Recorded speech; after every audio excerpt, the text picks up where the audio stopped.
Hi, everyone, and welcome back to the StressFreeMD podcast. I'm really happy that you're here today because we have a very special guest. My friend, Dr. Brian Asbill, is here, and he wears many incredible hats. And just some of them include that he is a board-certified cardiologist. He is the very first board-certified lifestyle medicine physician through the American College of Lifestyle Medicine. He's the medical director of cardiac rehab at Mission Health and co-founder of the Lifestyle Medicine Advancement Group here locally in Asheville, which is where we met. And he's the co-founder of Ruckus Health. He's making an amazing ruckus in a really good way, which he'll share with us in just a bit. So welcome, Dr. Asbill. Thanks for having me, Robin. Thank you so much for being here. So I know your incredible story, and I would love for you to be able to share with our listeners, starting with just how did you come to realize that as you were practicing traditional medicine and the way that you were taught, that there was more that you needed to do? Yeah, that's a great question. I've answered this, and a lot of people have probably heard this, but maybe not as many of your listeners. So happy to share that journey. I came to Asheville in 2001 to start my cardiology practice right out of fellowship, and excited, idealistic, started here in July of 2001, had our firstborn son in September, took the boards in November. It was just a whirlwind first year and a lot of hard work, but great and fun. And about 10 years maybe into that practice, I had at that point taken on the directorship of the lipid clinic.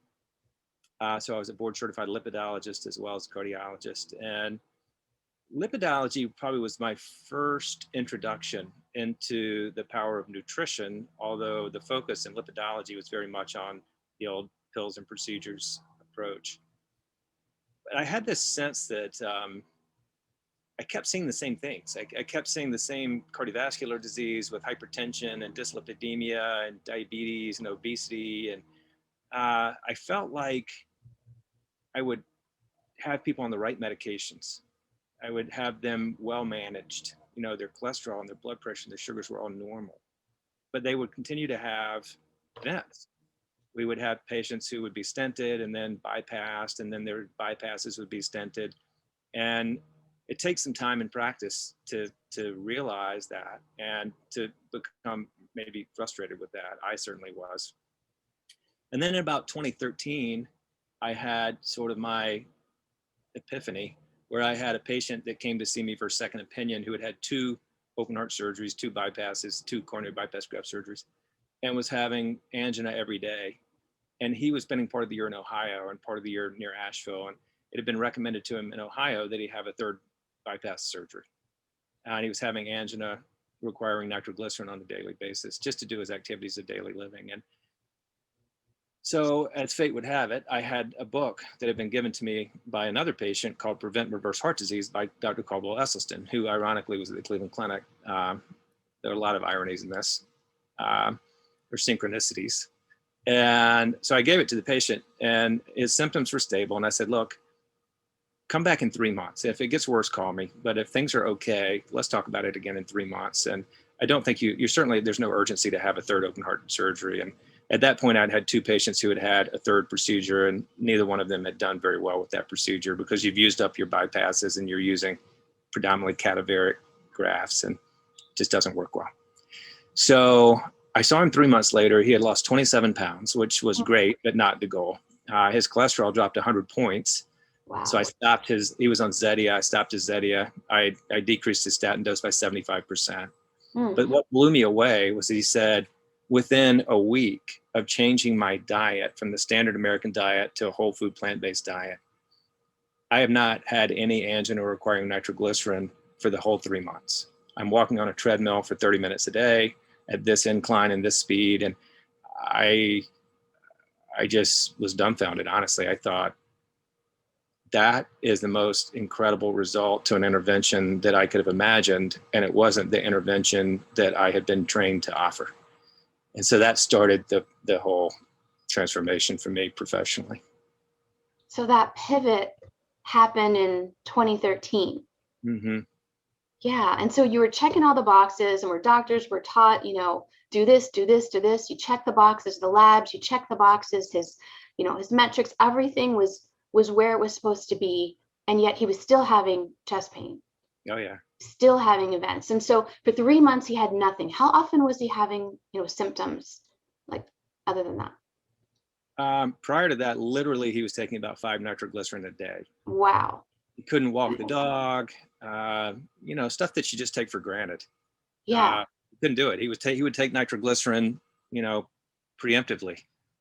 And we talk about that sometimes. If you're going to go walk the dog, take a nitro before you go, dilate the vessels and see if that'll help. But he was increasing his nitric oxide production, endogenously through eating the right foods.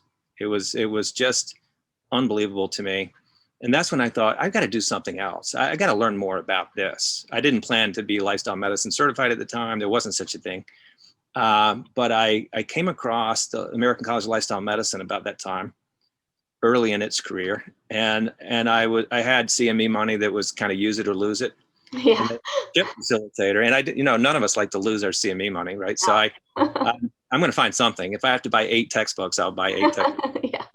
So I bought this facilitator training in CHIP, the Complete Health Improvement Program, out of Loma Linda, California, lifestyle medicine program. And I started offering that to patients after work and twice a week. And I heard routinely from them, this is the best I've felt in years. And why has my doctor never told me this before? And that was just another step on the path. Then we brought the Ornish Cardiovascular Disease Reversal Program to Mission as our intensive cardiovascular rehab program in 2016. And just more of the same. Unbelievable. And then it just was a matter of time. I was incorporating lifestyle medicine into my traditional cardiology practice, and patients were quickly learning that, I was the one that would listen to them when they wanted a different approach. I was still doing traditional cardiology. I'm still prescribing statins and was still recommending catheterization and stenting when appropriate, et cetera. But introducing them to a different path.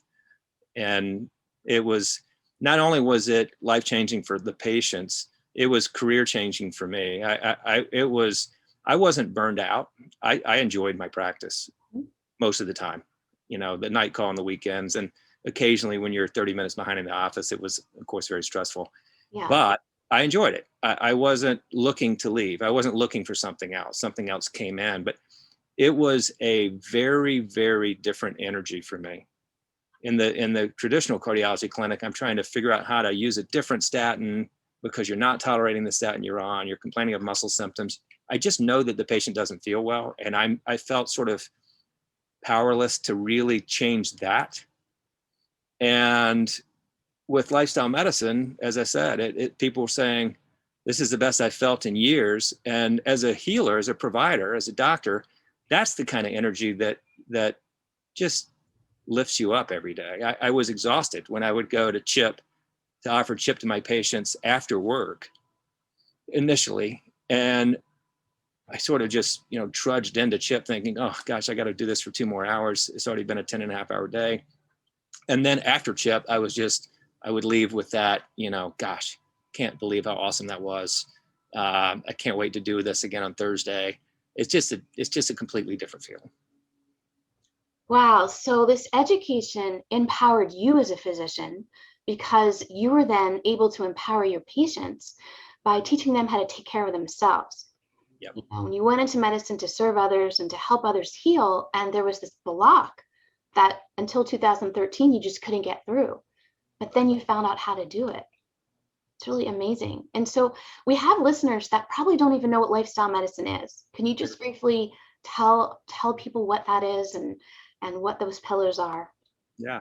Lifestyle medicine is, as you said, empowering patients to really care for themselves. And we focus on 6 pillars. We focus on nutrition, predominantly a whole food plant-based diet, not exclusively.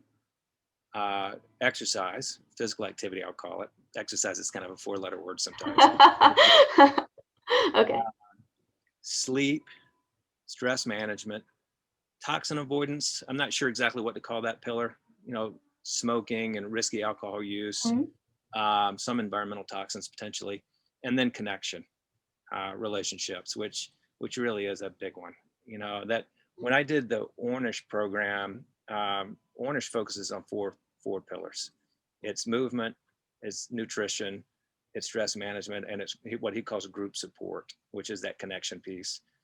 And as I've shared with my Ornish friends and patients, friends now, since that group was disbanded when HCA bought Mission, unfortunately, and we'll be transitioning to Pritikin here soon, which I hope will be an equally impactful program. But what I heard and shared with the Ornish group was, at that point, 2016 to 2020, I felt like I knew the data around nutrition, and I was eating mostly a whole food plant-based diet with clear benefit, personal benefit.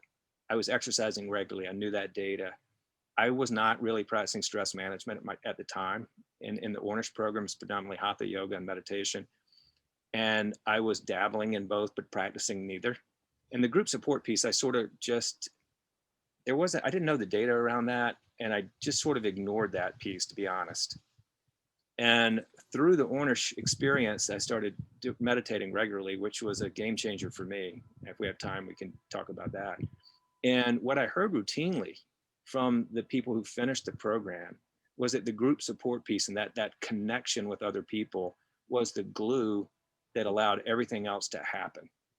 So that was impactful for me as well.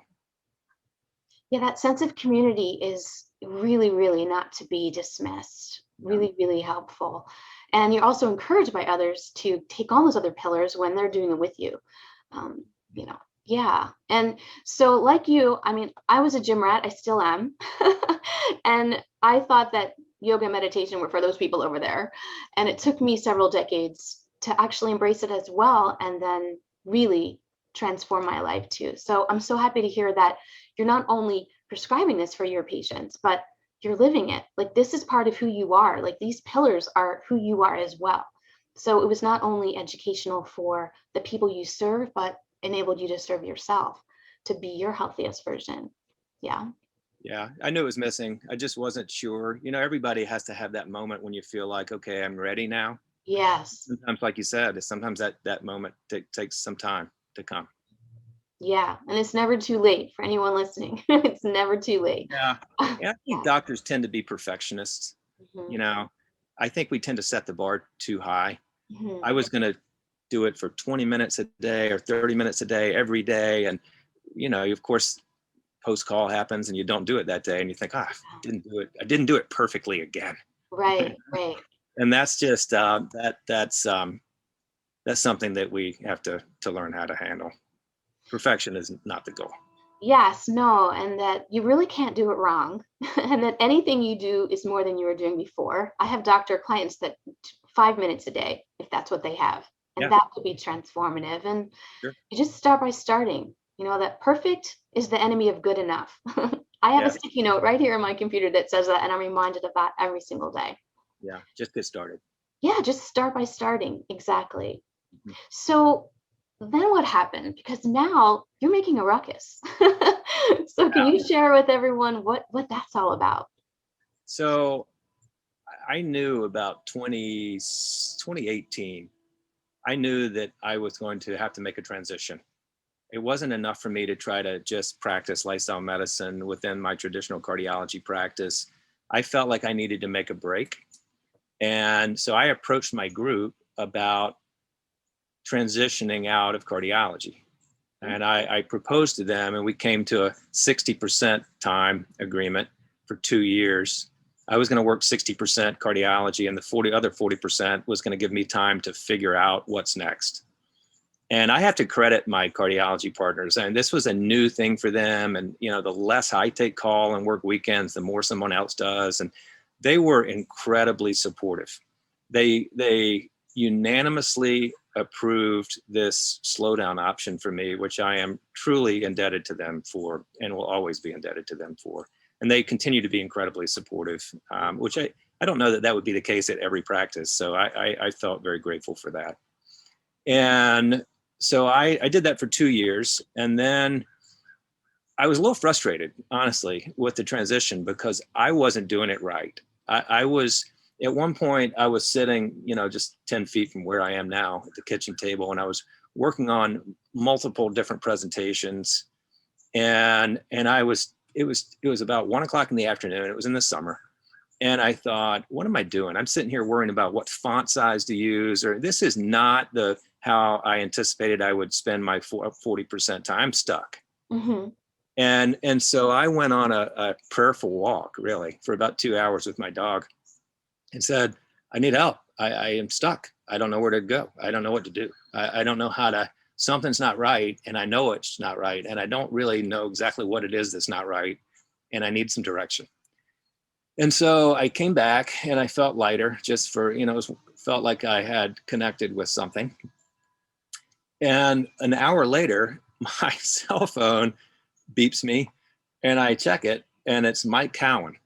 Mike is a neurosurgeon in Charlotte who went to Davidson College with me back in the day.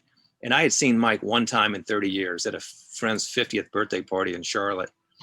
And Mike had texted me and said, I understand you're interested in lifestyle medicine. So am I. Can we talk? Wow. Oh my gosh.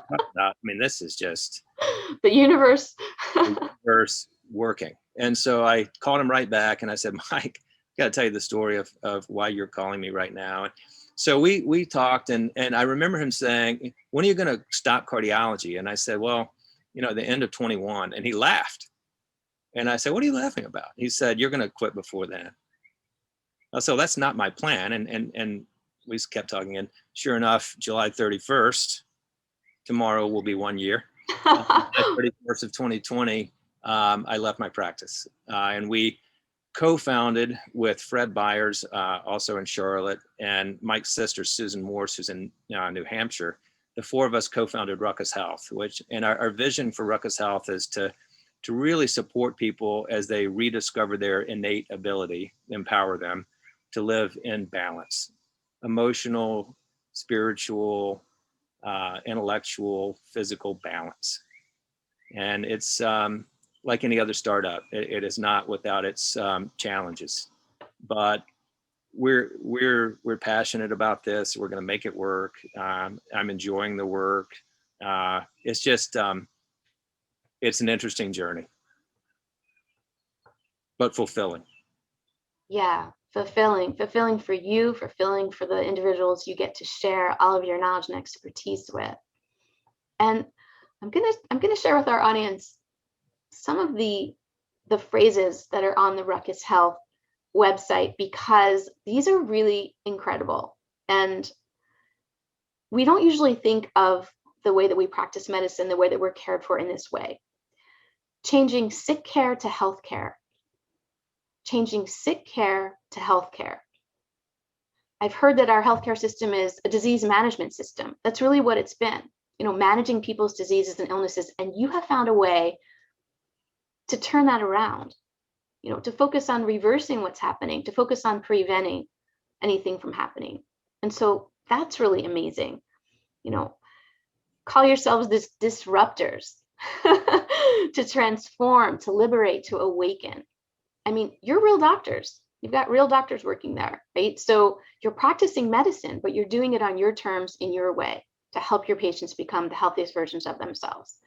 And it's really, really incredible to work in this holistic fashion, but still have your Western hat on at the same time. And to recognize for everyone listening here that all of this is in the literature, right? I mean, there's a ton of medical literature about what you're doing, and the way that you're practicing. So, yeah. That's really what drew me to lifestyle medicine, as opposed to some other alternative practice styles. It was really very evidence-based, and as a evidence-based practitioner, that just spoke to me. I mean, I can tell people with scientific accuracy what I'm telling you has been published in peer-reviewed medical journals. This works, because you're really sort of competing with big pharma, and they're going to have their trials that show benefit. So we also have our trials that show benefit, and there's a melding of those two things. And some patients want to go with all lifestyle, no medication, and that's fine, and we'll see how that goes. And we may need to add medication next. Some patients want to go medication and integrate lifestyle, and they're happy with that integrative approach. Other people, there are occasionally some people who say, I'll try a few things with lifestyle, but nice discussion. Now can you give me my prescription? And that's fine too. I think I see myself not as someone who has to make the decision for you, but as we said, it's empowering you to make the decision. My job is to educate you about the other possible treatment options so that you can make the decision that you feel is right for you. And, you just love them all. Sometimes it's like a family. Sometimes you get frustrated with them. You love them, but you're frustrated. You know that they could make a different choice. But, we've all made choices that we look back and think, today I would have made a very different choice. So it's a process. Yeah, but there's always another day to start. Yeah. If you could share one thing with our audience, what's one thing that you would like to leave them with today? I think maybe you said it. It's never too late to make a change. If you feel that you're stuck, really take some time. And it feels like, gosh, I don't have time. I'm busy. I'm practicing 60 hours a week. I've got a family. I've got this and that responsibility. If you're stuck, take some time and really look at that and figure out what's going on here. Why am I stuck? What part of my life is just imbalanced? And spend some time with that and figure it out and start. Don't expect to be perfect. Just start. And let it grow, and it will be transformative, and really just, you can't really have the joy that you want until you're in balance, and it's a constant rebalancing. But boy, I tell you, recognizing what I needed, which was the stress management piece, that meditation piece was what I was personally missing, and it was truly transformative. It is time well spent. Wow, thank you so much for all of that insight. And I know that we probably have a lot of people saying, how can I learn more? Or how can I find out more about what you're doing? So can you share with our audience the best way that they could learn more about you, about Ruckus, how they might reach you if they have questions, or schedule an appointment, because you are seeing patients through telehealth, right?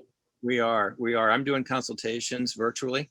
Our dietitians are also seeing patients virtually. Our website is www.ruccushealth, RUCKUS, ruccushealth.co, because .com was taken since 2014, which was surprising. But we left it because we felt like we were co-creating with patients and with businesses. And so we left it at .co, but we want to be clear that it's no M. We are revising the website. So in the next week, you'll be able to jump on the website and schedule a consultation with me or the dietitians if you'd like. I would also direct people to the American College of Lifestyle Medicine. It's lifestyle, I believe it's lifestylemedicine.org, but something similar to that. The American College of Lifestyle Medicine. And if you are at all interested in learning more about lifestyle medicine, whether or not you want to integrate it into your existing practice or make a switch, those meetings are just so inspiring to hear what other people have done, to see how they've kind of figured their way out of this disenfranchisement and unfulfilling current practice. It's awesome. The annual sessions are in November, and this November it'll be in Dallas, Texas. So I'd love to talk, and I'm available just to talk. You can just call me, email me.